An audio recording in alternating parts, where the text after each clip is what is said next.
तो फ्रेंड्स कैसे हैं आप सब। आई होप कि आप सब खैरियत से होंगे। तो आज के इस वीडियो में हम CEA certified ethical hacker version 11 की कंप्लीट फुट प्रिंटिंग के आज लास्ट इसका टॉपिक होगा, या फिर आप वीडियो कह लें कि लास्ट वीडियो होगी हमारी, जिसमें हम जो तकरीबन तमाम टूल्स को डिस्कस करेंगे। कुछ टूल्स मैंने पहले बता दिए थे, उनको मैं डिस्कस नहीं करने वाला, और जो बाकी बचते थे फुट प्रिंटिंग का, आज हमारा फुट प्रिंटिंग का लेक्चर कंप्लीट हो जाएगा। तो चलिए बिना आपका टाइम वेस्ट किए हम अपनी वीडियो की तरफ चलते हैं।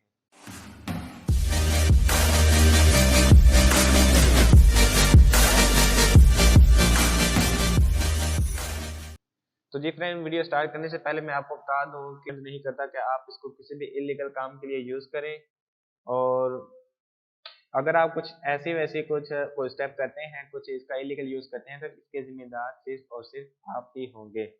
तो चलिए हम अपनी वीडियो की तरफ चलते हैं। तो जी फ्रेंड्स, आज हम बात करेंगे, सबसे पहले करते हैं रिकॉन डॉग। रिकॉन डॉग एक फुट प्रिंटिंग के लिए टूल होता है जो कि काली लिनक्स में यूज किया जाता है। तो इसको डाउनलोड और इंस्टॉल किस तरीके से करना है, पहले मैं ये लिंक आपको प्रोवाइड कर दूंगा नीचे डिस्क्रिप्शन में। तो आपने इस लिंक को करना है कॉपी, और कॉपी करने के बाद अपनी काली लिनक्स में चले जाएं, और मैं इसको डेस्कटॉप पे टर्मिनल ओपन कर लेता हूं और इसको कर लेते पेस्ट। तो मेरे पास पहले से ये डाउनलोड है, और इसके लिए तो यहाँ पे आप देख सकते हैं कि रिकॉन डॉग मेरे पास पहले से डाउनलोडेड है। तो डाउनलोड करने के बाद मैं इस फोल्डर के अंदर चला जाता हूँ, CD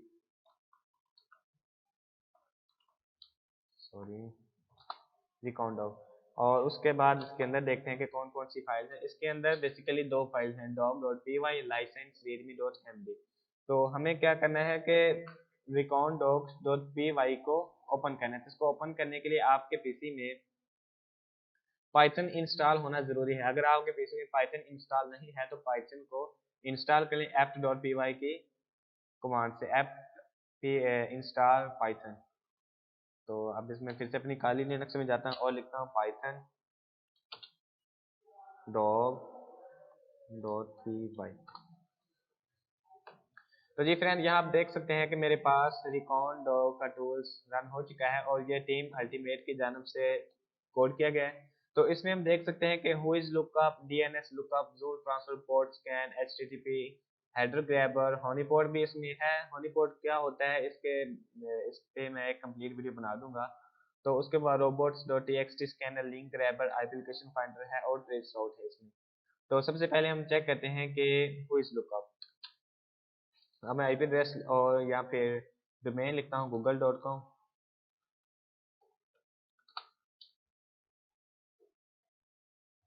तो यहाँ पे हम देख सकते हैं कि जो गूगल के हैं डोमेन सर्वर्स, यहाँ पे आप देख सकते हैं HTTP डोमेन्स marketmeter.whoisgoogle.com, और ये टेक ऑर्गेनाइजेशन गूगल LLC की जानब से है, और ये इसका स्टेट है, कंट्री वगैरह US है कंट्री, और NS इसके नेम सर्वर है। तो इस तरीके से आप दूसरी कमांड भी यूज कर सकते हैं। मैं वीडियो ज़्यादा लंबी ना हो तो इस वजह से मैं अब हमारे नेक्स्ट टूल की जानब चलते हैं। तो हमारा नेक्स्ट टूल था bill keeper. Bill keeper tool ये भी एक फूड प्रिंटिंग के लिए टूल इस्तेमाल किया जाता है। तो चलिए बिना आपका टाइम वेस्ट किए इसकी तरफ भी चलते हैं।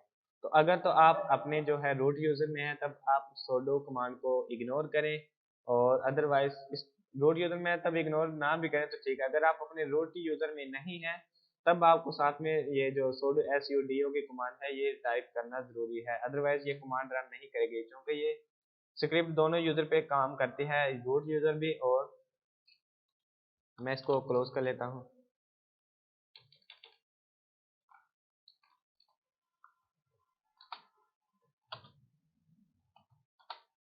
अपने डेस्कटॉप फोल्डर में आ जाता हूँ, और जो कमांड मैंने कॉपी की थी उसको करते हैं पेस्ट।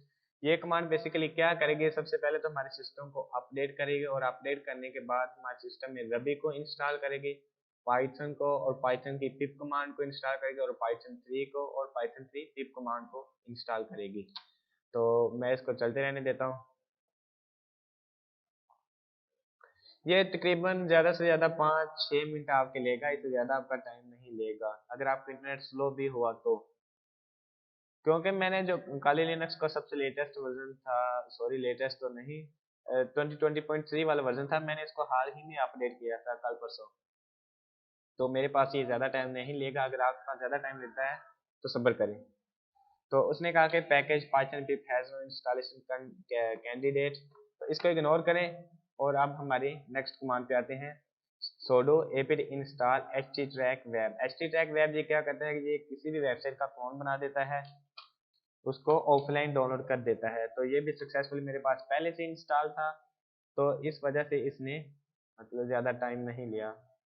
उसके बाद गिट क्लोन, गिटहब से जो है बिलकीपर टूल को कॉपी, और मैंने ये लिंक आपकी आसानी के लिए इसको एक जगह पे कॉपी कर लिया था, बिलकीपर।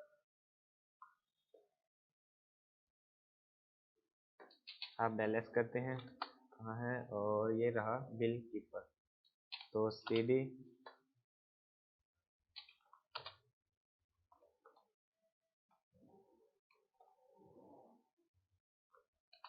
फोल्डर के अंदर चले जाते हैं और देखते हैं कि ls कौन कौन सी फाइल इसमें। उसके बाद हमें जो है ये रिक्वायरमेंट्स इसको इनको इंस्टॉल करना होगा। तो उसके लिए आपने कमांड टाइप करनी है pip install -r requirement.txt। इसको कर ले कॉपी, और कॉपी करने के बाद अपनी काली लिनक्स में आए।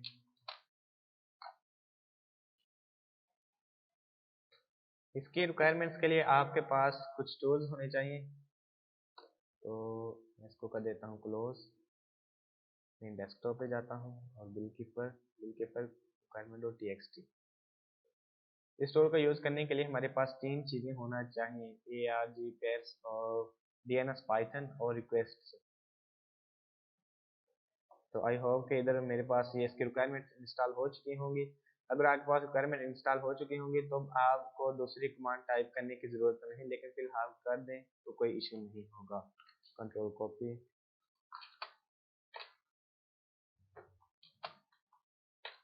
तो मेरे पास रिक्वायरमेंट पहले से ही इंस्टॉल्ड है।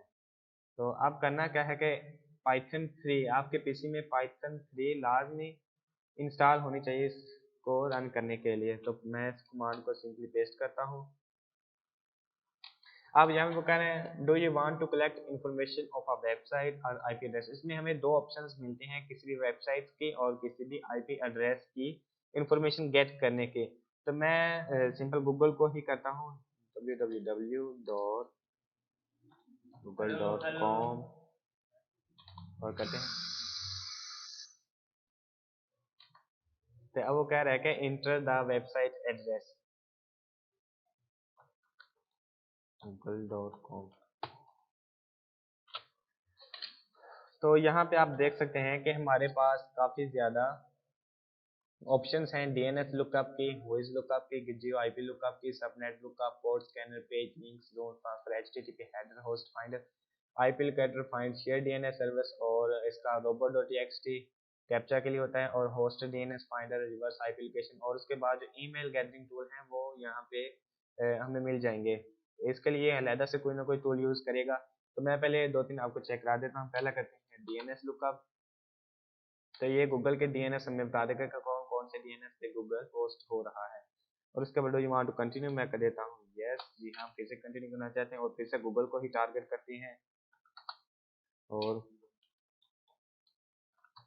google.com को। Do you want to collect information of website और आईपी एड्रेस, मैं लिखते हूँ, सॉरी वेबसाइट लिखना था इधर,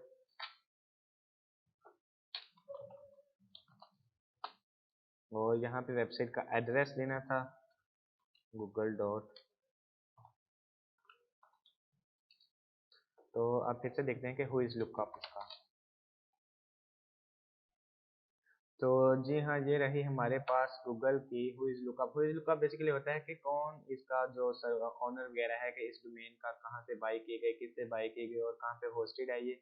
तो ये सारी डिटेल हु इज लुकअप से हमें मिलती है। तो यहाँ पे आप देख सकते हैं कि डोमेन रजिस्ट्री, डोमेन आईडी, ये वाली इसकी डोमेन आईडी है, हु इज मार्केटिंग रेट की जानब से इशू किया गया था, और आपको डेटेड डेट इसकी ये है, क्रिएशन डेट इसकी 1997 है, और रजिस्ट्री एक्सपायरी वगैरह ये 1928 इसकी एक्सपायरी वगैरह है। और ये नीचे आप सब इनको को देख सकते हैं। बार बार वो कहते हैं do you want to scan, फिर से वही स्क्रिप्ट, मैं कहता हूँ जी हाँ, फिर से यस स्कैन करना चाहते हैं। तो मैं फिर से वेबसाइट को ही टारगेट करूँगा। आप वेबसाइट और आईपी दोनों की इनको इन्फॉर्मेशन गेट कर सकते हैं।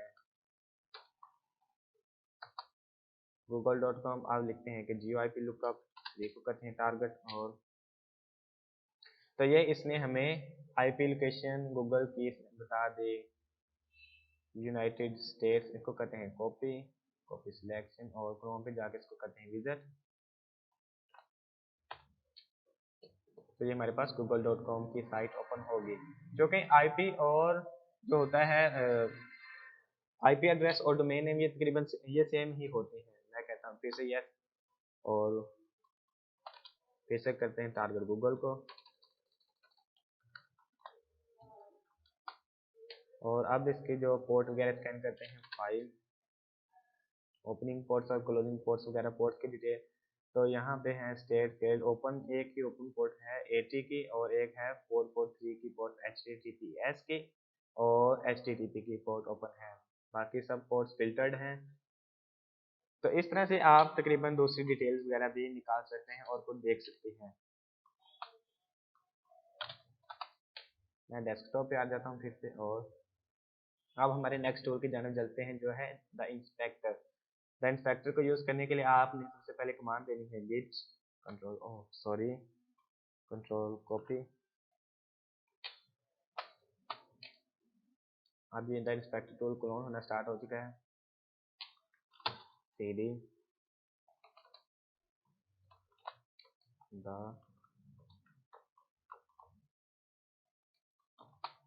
द इंस्पेक्टर ls, उसके बाद है inspector.pl और अपडेट sh install.sh। अब आपने करना है कि cd इंस्पेक्टर के फोल्डर में जाने के बाद जो install.sh है उसको मतलब एग्जीक्यूटेबल बनाना है। तो एग्जीक्यूटेबल बनाने के लिए ये कमांड लिखें chmod+x install.sh, क्योंकि ये एक बैश स्क्रिप्ट है तो इसको एग्जीक्यूटेबल बनाने के लिए हमें chmod आप करना क्या है कि ./install.sh,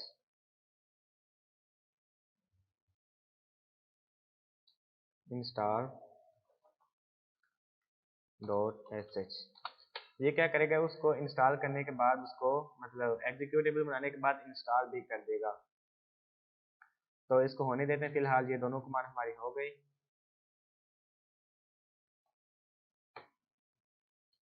थोड़ी देर वेट करते हैं। मैंने ये फिलहाल पहले से भी इंस्टॉल कर रखा था, लेकिन आपको समझाने के लिए मैं इसको फिर से इंस्टॉल कर रहा हूँ।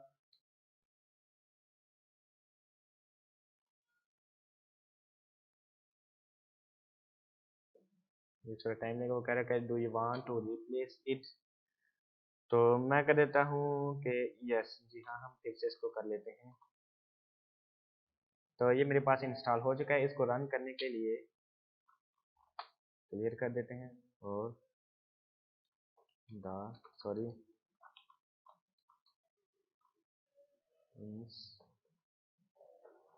इंस्पेक्टर।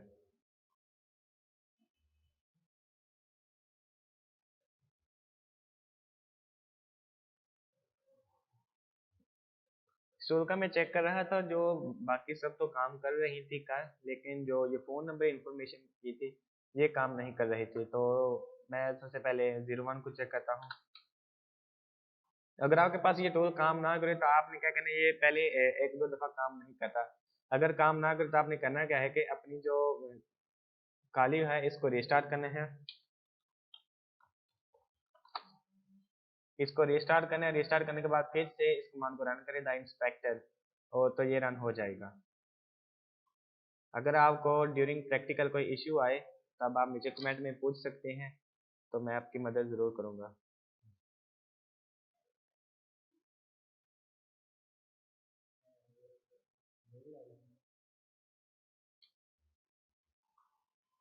ये टूल जो इंस्पेक्टर, ये सबसे स्लो टूल मुझे दिखा था। दूसरे बाकी सभी टूल तो सही से काम कर रहे थे, लेकिन ये जो इंस्पेक्टर है, इसे पानी क्या मसला है, ये बहुत स्लो है इसका सर्वर।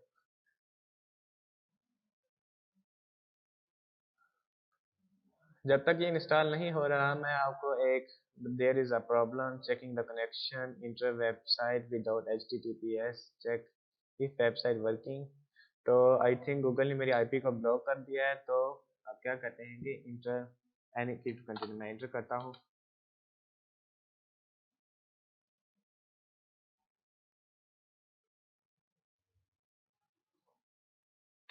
अब फिर से कहते हैं कि 01 वेबसाइट की इन्फॉर्मेशन ही गेट करेंगे। तो अब हम किसी और वेबसाइट को टारगेट करके देखते हैं।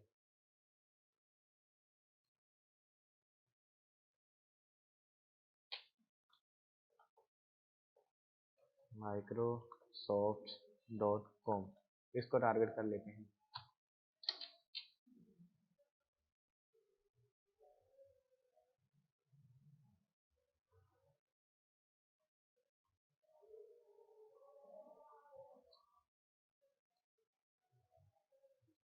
अगर आपको वीडियो ज़रा सा भी अच्छी लगे तो प्लीज़ वीडियो को लाइक ज़रूर कर दें, और अगर आपने हमारा अभी तक चैनल सब्सक्राइब नहीं किया तो चैनल को सब्सक्राइब भी ज़रूर कर लें, क्योंकि मैं अपने इस चैनल पे जो certified ethical hacker CEHEC council की जानब से जो कोर्स रिलीज़ किया जाता है, सबसे ज़्यादा वर्थ उस कोर्स की होती है, और आई थिंक उसकी जो वर्थ होती है वो 1000 से ज़्यादा डॉलर होती है। तो आपको फ्री में मैं अपने चैनल पे प्रोवाइड कर रहा हूँ, तो आपको इतना फर्ज तो बनता ही है कि मेरे चैनल को सब्सक्राइब ज़रूर कर लें और साथ ही बेल आइकन को प्रेस कर दें, ताकि हमारी हर नई आने वाली वीडियो आप तक पहुंच सके। मैं पहले गूगल को विजिट करके देखता हूँ कि कुछ भी सर्च करते हैं इधर।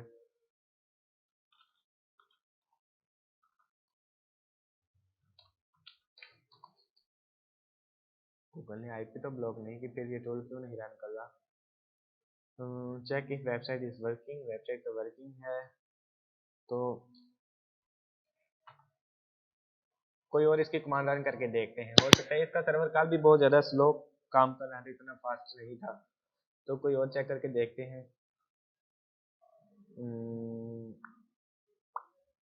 डोमेन नेम 4 वाले को सिलेक्ट करके देखते हैं। सॉरी, 0 करना था।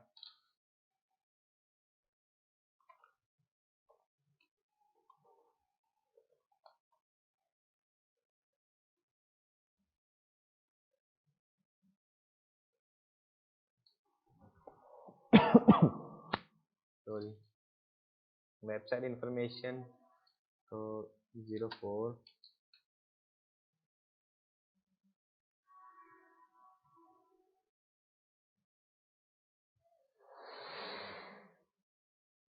Website microsoft.com।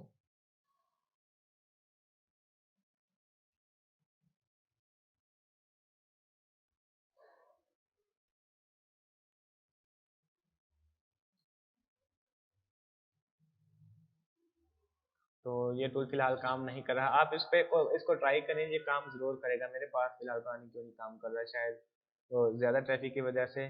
तो अब हम अपने नेक्स्ट टूल की जाने पे चलें, जो है पेंट मेन्यू। तो पेंट मेन्यू को किस तरह से डाउनलोड और इंस्टॉल किया जाए, ये भी एक फुट प्रिंटिंग के लिए टूल होता है, तो बहुत ही पावरफुल टूल है। तो मैं इसको फिलहाल कर देता हूँ क्लोज, और CD डेस्कटॉप पे चले जाते हैं और गिट क्लोन करते हैं। पेंट मेन्यू को मेरे पास पहले से है, तो एलएस करके देख लेते हैं कि कौन से फोल्डर के नाम से है। ये सब यूजर पेंट मेन्यू, पेंट, ये रहा पेंट मेन्यू। तो CD के अंदर चले और एलएस करके देखते हैं कि इसके अंदर कौन कौन से पेंट मेन्यू है। तो पेंट मेन्यू को पहले एग्जीक्यूट बनाने के लिए आपने करना है chmod +X और उसके बाद // इसको एग्जीक्यूटेबल। तो ये मेरे पास पेंट मेन्यू हो गया। यहाँ पे हमारे पास 3-4 ऑप्शन होते हैं। पहला तो होता है रिकॉन, दूसरा होता है डॉस एक्सट्रैक्शन, और क्विक रीडमी। क्विक रीडमी है, इसके मतलब थोड़ी बहुत डिटेल होती है जो आप देख सकते हैं। ये रही इसकी कमांड्स वगैरह, किस तरीके से इसको यूज़ करना, bash select menu bar, bash ओडोकल, ये सब आप देख सकते हैं बाद में। मैं फिलहाल इसको कर देता हूँ क्लियर।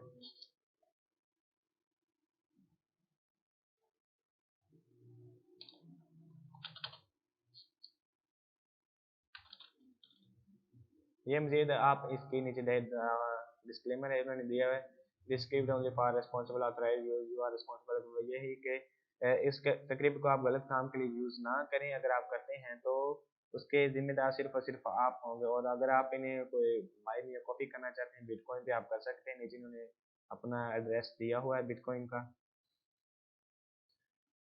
तो यहाँ पे आप देख सकते हैं कि जो सबसे पहला था वो था रिकॉन का, जो दूसरा था वो था डोस का, और तीसरा एक्सट्रैक्शन का। हमारा जो मेन फोकस है वो है रिकॉन पे और एक्सट्रैक्शन पे। मैं आपको रिकॉन करके बता देता हूँ, अगर आप एक्सट्रैक्शन करें, अगर आप इसके में कुछ प्रॉब्लम आए तो आप नीचे कमेंट सेक्शन में पूछ सकते हैं। तो मैं फिलहाल पहले को करता हूँ।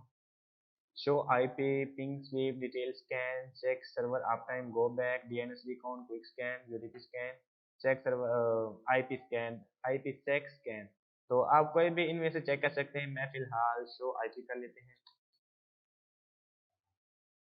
यहाँ पे उन्होंने मेरी IP शो कर दी, और अब फिर से करते हैं। पेंट मेन्यू का था, पहला था रिकॉन का, सॉरी, क्लियर करते हैं और तो एग्जिट करते हैं, तो क्लोज किया और फिर से पेंट मेन्यू में चले जाते हैं। इधर गया,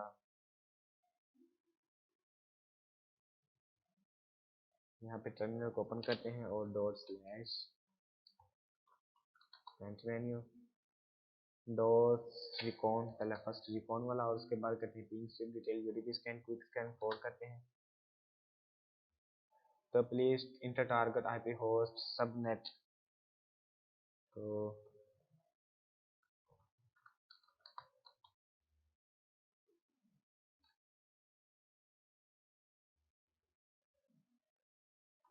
यहाँ पे स्टार्टिंग एंड मैप, ये जो तीसरा था जिधर मैंने 15 लिखा है, ये क्या करेगा कि जो स्पीड ऑफ स्कैन है, जो बार बार जो दिए गए वेबसाइट पे दिए गए टारगेट के सर्वर पे अटैक करेगा, तो उसका जो डिफॉल्ट टाइम होता है, तो ये है 3 सेकंड था डिफॉल्ट टाइम था, तो मैंने इसको 15 कर दिया है।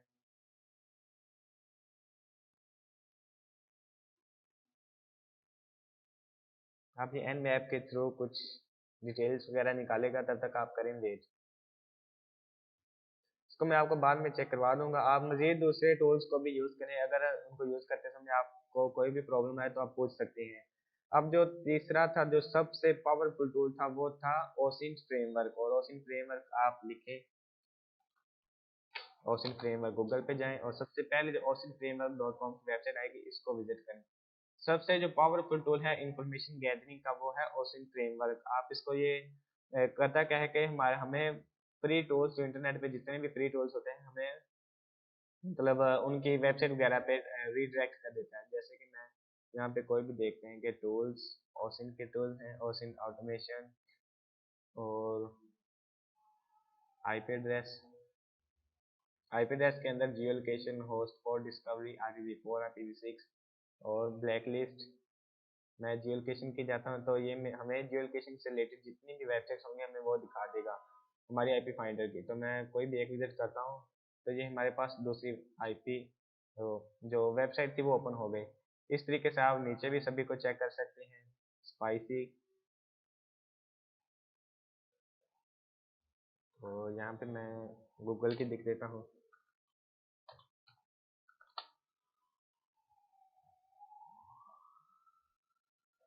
ये गूगल की IP address,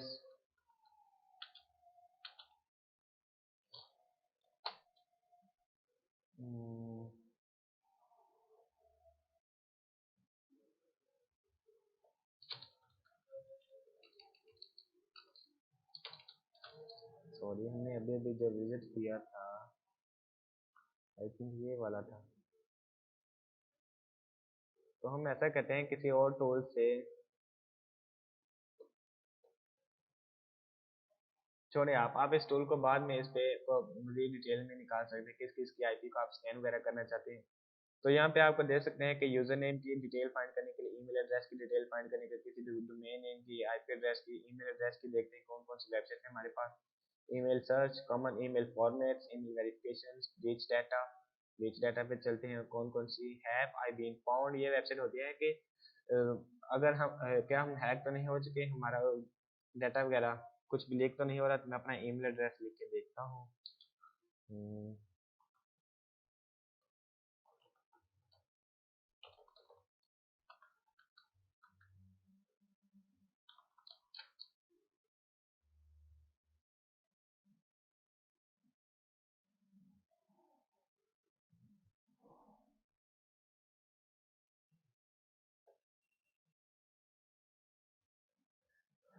Porn with the word porn has original in video games culture is let's speak. तो यहाँ पे आप मजीद जो ऑप्शंस हैं इसके टूल को मजीद यूज करके देख सकते हैं कि कौन कौन सी वेबसाइट ये डार्क वेब के जो जनरल इंफॉर्मेशन, यहाँ पे आप सभी टूल्स को यूज करें। तो आज की इस वीडियो के लिए इतना ये थी हमारी जो फुट प्रिंटिंग वगैरह की वीडियो थी कंप्लीट हो चुकी है। तो अब मैं आपको इसके काउंटर मीयर्स वगैरह बता देता हूँ, क्योंकि एक हैकर को हैक करना जितना आसान होता है उतना किसी नॉर्मल बंदे को हैक करना आसान नहीं होता, क्योंकि एक नॉर्मल बंदा जो होता है उसने तो जस्ट अपना एंटीवायरस वगैरह इनेबल ही करे रहता उसका होता है।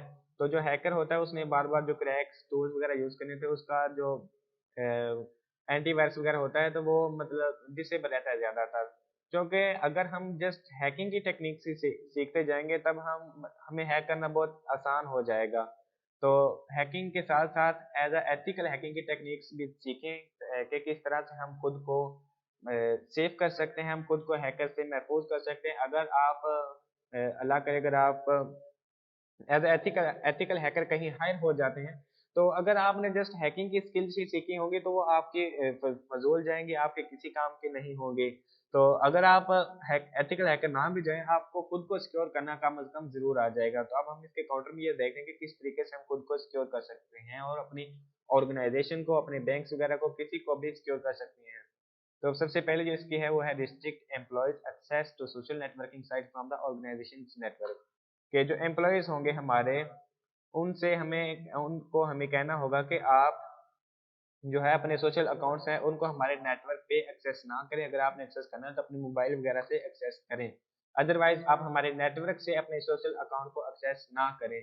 तो इससे क्या होगा कि जो हैकर्स होते हैं वो ज़्यादातर सोशल इंजीनियरिंग अटैक्स यूज करते हैं और हमारे जो सोशल अकाउंट्स के जरिए कॉन्टैक्ट वगैरह करते हैं और उसके जरिए हमें हैक करते हैं। तो आपने करना क्या है कि अपने जो एम्प्लॉयज़ होंगे उनसे ये कहना है कि आप सोशल जो अकाउंट्स हैं उनको यूज ना करें। दूसरा जो है वो है configure web services to avoid information leakage. जो हमारे वेब सर्विस होंगे हमें उनको टाइम बाय टाइम अपडेट किए रखना होता है और उनको कॉन्फ़िगर करते रहना है ताकि हमारी इंफॉर्मेशन लीक ना हो। उसके बाद है educate employees to use pseudonymous on blogs groups and forums. उसका मतलब ये होगा कि अगर हमारे जो एम्प्लॉयज होंगे वो अपने ब्लॉग्स ग्रुप्स वगैरह फॉरम वगैरह पे जो पीएससी पिज़ोडोनाइम्स जो भी है अगर यूज करेंगे तो सही होगा कि जो लिमिटेड इंफॉर्मेशन ही वो अपने ब्लॉग्स वगैरह पे पोस्ट कर सकेंगे। अगर ज्यादा इंफॉर्मेशन पोस्ट करेंगे, जैसे कि हमने पीछे टूल्स यूज किए थे कि किसी भी वेबसाइट में से हम उसकी जो डॉक्यूमेंट्स वगैरह थे पब्लिक, जैसे हमने नासा के डॉक्यूमेंट्स को ग्रैब किया था और इस तरह के से लिंक को, इस तरीके से जो एम्प्लॉयज होते हैं बात कर ऐसी इंफॉर्मेशन अपने ब्लॉग वगैरह पे शेयर कर देते हैं कि जिसको उनको एहसास तक नहीं होता कि वो कितनी सेंसिटिव इंफॉर्मेशन है। तो हमें क्या करना है कि अपनी सेंसिटिव इंफॉर्मेशन को भी ज़्यादा शेयर करने से रोकना होगा, उसको मतलब आप ज़्यादा मतलब अपलोड नहीं करनी चाहिए कहीं भी। Do not reveal critical information in press release, annual reports, product catalogues and so on. इसका मतलब ये है कि अगर हमें अपनी जो क्रिटिकल इंफॉर्मेशन है उसको हमें रिलीज बिल्कुल भी नहीं करना है, वो उसको हमने मतलब सिक्योर करके रखना है, चाहे कुछ प्रेस कॉन्फ्रेंस हो, चाहे कुछ एनुअल रिपोर्ट्स हो या फिर प्रोडक्ट कैटलॉग्स हो, कुछ भी हो, हमें जो हमारी क्रिटिकल इंफॉर्मेशन है उसको मतलब सिक्योर ही किए रखना है, उसको किसी भी ज़ाहिर नहीं करना होता है। ऐसा होता है कि बाज़ बार जो हैकर्स होते हैं सॉरी, जो हैकर्स होते हैं हमारी एनुअल रिपोर्ट्स वगैरह पे कॉन्फ्रेंस वगैरह से ही हमारी जो इंफॉर्मेशन है वो गेट कर सकते हैं। उसके बाद होता है limit amount of information that और your publishing on website internet. जो हम अपनी इंफॉर्मेशन है उसको वेबसाइट या फिर इंटरनेट पे पोस्ट कर रहे हैं तो हमें लिमिटेड तरीके से उसको पोस्ट करना होगी, ज़्यादा इंफॉर्मेशन पोस्ट नहीं करनी। इससे ये होगा कि अगर जितनी हम कम से कम इंफॉर्मेशन पोस्ट करेंगे उतनी मतलब हमारे हैक होने के चांसेस कम हो जाएंगे। और ये बात मैं आपको बता दूं कि कुछ भी 100% सिक्योर नहीं होता और हर चीज भी हैक नहीं हो सकती। ये डिपेंड करता है हमारी सिक्योरिटी पे, हमारे जो एजुकेशन जो हमारे एम्प्लॉयज होंगे उनको एजुकेट हमें करना पड़ता है कि आप किस तरीके से सिक्योर रह सकते हैं। उसके बाद है use footprinting techniques to discover and remove any sensitive information publicly available. तो जिस तरीके से हमने जो ये टूल्स यूज किए थे पिछली 2-3 वीडियो में और जो आज की वीडियो में यूज किए हैं, तो हमें इन टूल्स के यूज करते हुए अपनी वेबसाइट होगी, अपनी आईपी होगी, अपना सर्वर वगैरह होगा, जो भी होगा उन्हें टाइम बाय टाइम स्कैन करते रहना होगा। और जो भी हमें वल्नरेबिलिटी या फिर इस तरीके की क्रिटिकल इंफॉर्मेशन हमारी वेबसाइट वगैरह में से मिलेंगी, तो हमें इसको सिक्योर करना होगा। सॉरी। और prevent search engine from caching a web page and use anonymous registration services. कुछ वेबसाइट्स होते हैं, कुछ ब्राउजर होते हैं, जो अगर हम कुछ वेबसाइट वगैरह विजिट करते हैं तो हमारी कैशे वगैरह को स्टोर कर लेते हैं। तो हमें क्या करना होगा भाई, कोई भी रजिस्ट्रेशन करनी होगी तो एक एनोनिमस तरीके से रहकर करनी होगी। एनोनिमस मतलब ये होगा कि हमें हमारी कैशे कुकीज वगैरह को क्लियर करते रहना होगा और ऐसा सर्च इंजन यूज करना चाहिए जो कि कैशे वगैरह को कैच ना करे और उनको स्टोर ना करें। उसके बाद develop and import security policy such as information security policy, password policing and so on to regulate information that employees can reveal to third parties।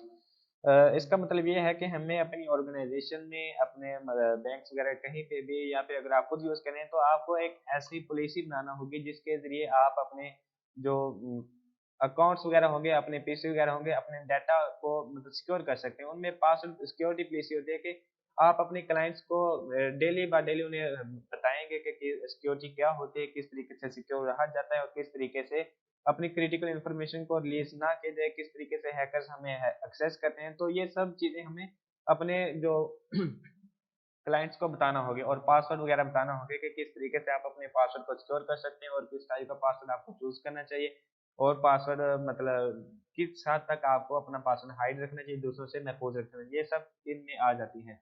और तीसरा जो set apart internet and external DNS are use split DNS and restrict zone transfer to authorised server. इसका मतलब ये है कि जो हमारा डीएनएस होगा उसको हमें जस्ट हमारा डीएनएस ही होना चाहिए, हमें कुछ ऐसा वैसा डीएनएस यूज नहीं करना चाहिए जो हमारी मतलब वल्नरेबल हो और हमारी जो इंफॉर्मेशन हो उसको लीक करे। और जोन ट्रांसफर मतलब कि कोई भी दूसरे तरीके से एक्सेस कर सके, थर्ड पार्टी बंदा उसको एक्सेस ना करे, तो ये होगा। Disable directory listening in the web service. जो वेब सर्विस में कुछ डायरेक्टरी होते हैं, कुछ पोर्ट्स होते हैं जो कि लिसन कर रही होती है हमारे सर्वर को, तो उसको भी हमें डिसेबल करके रखना होता है ताकि उस डायरेक्टरी से, उस पोर्ट वगैरह से कोई भी अटैकर्स हमारे सर्वर में दाखिल ना हो सके। तो नीचे आप मजीद आप देख सकते हैं और इनको रीड कर सकते हैं वीडियो को पॉज करके। तो यहाँ से आप वीडियो को थोड़ी देर पॉज कर लें और आप सभी पढ़ सकते हैं और नीचे भी आप सभी को पढ़ सकते हैं। तो आज के इस वीडियो के लिए इतना ही, मिलते हैं अब हम हमारी नेक्स्ट वीडियो में। अगर आपको वीडियो जरा सी भी अच्छी लगे तो प्लीज वीडियो को लाइक जरूर कर दें और साथ ही बेल आइकन को सॉरी चैनल को सब्सक्राइब कर दें और साथ ही बेल आइकन को प्रेस कर दें ताकि हमारी हर नई आने वाली वीडियो आप तक पहुंच सके। अल्लाह हाफिज।